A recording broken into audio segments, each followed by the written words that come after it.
In today's video, I'm going to teach you how to cancel your Hostgator domain. Whether you've decided to move to another platform or simply no longer need the domain, this process is straightforward and will only take a few minutes of your time. So let's dive in and make sure we go through each step clearly and concisely to ensure you can follow along without any issues. First things first, you'll want to head to Hostgator's website. You can do this by opening up your preferred web browser and typing in hostgator.com. Once you're on the homepage, you'll see a sign in button, which usually sits at the top right corner of the screen.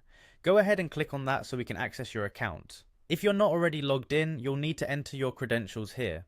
The email associated with your Hostgator account and the password you set up will get you into the dashboard.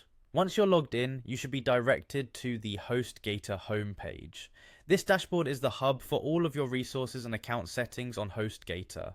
Now keep your eyes peeled for a tab labeled Domains. This is usually located in the navigation menu on the left hand side. Clicking on Domains will take you to a list of domains you've registered with Hostgator. From the list of domains, you'll be able to see all the domains you currently hold under your Hostgator account. This is where you'll identify the specific domain you wish to cancel. To proceed, direct your attention to the domain you no longer wish to keep. Next to it, you'll find options to manage the domain settings. Here, you'll want to look for an option labeled Disable. Click on Disable, which will begin the process of cancelling your domain.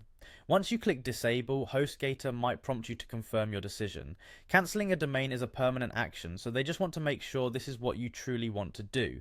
If you're sure, confirm the action, and Hostgator will take the necessary steps to deactivate your domain.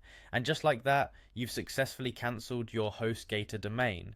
It's always a good idea to double check your email for a confirmation once the domain is disabled. This ensures the process has been completed on Hostgator's end. I hope you found this video helpful. If you have any questions or encounters, any issues during this process, feel free to reach out to Hostgator's support team for further assistance. Thank you for watching, and until next time, take care.